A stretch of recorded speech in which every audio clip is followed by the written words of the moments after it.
हमके तू बुझा तारा बस हम नइखी भोजपुरी के कौनो हीरोइन से काम नइखी। अरे बाबू जैसे हमके तू बुझा तारा बस हम नइखी भोजपुरी के कौनो हीरोइन से काम नइखी। जे भी करी दीदार ओकर मन चंगा हो जाई। एक बटन चोली के खोल दे हब महफिल में दंगा हो जाई। एक बटन चोली के खोल दे हब महफिल में दंगा हो जाई।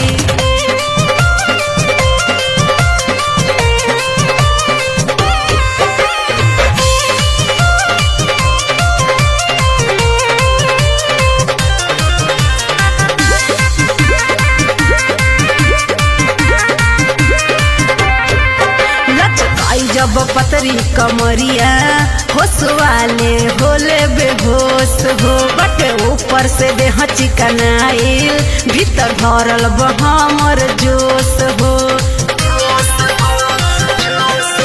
लचकाई जब पतरी कमरिया होश वाले होले बेहोश हो बटे ऊपर से देह चिकनाइल भीतर भरल हमारा जोश हो।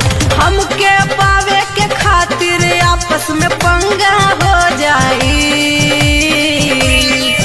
एक बटन चोल के खोल दे हब महफिल में दंगा हो जाई। एक बटन चोल के खोल दे हब महफिल में दंगा अरे हो जाई हो।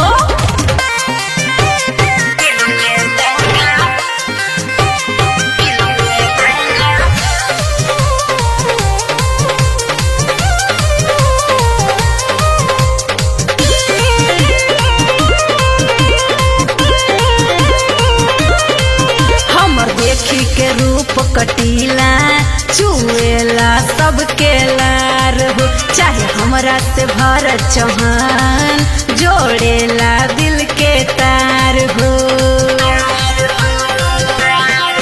हम देखी के रूप कटीला चुएला सबके लार हो चाहे हमरा से चितरांगद जोड़ेला दिल के तार हो। लागत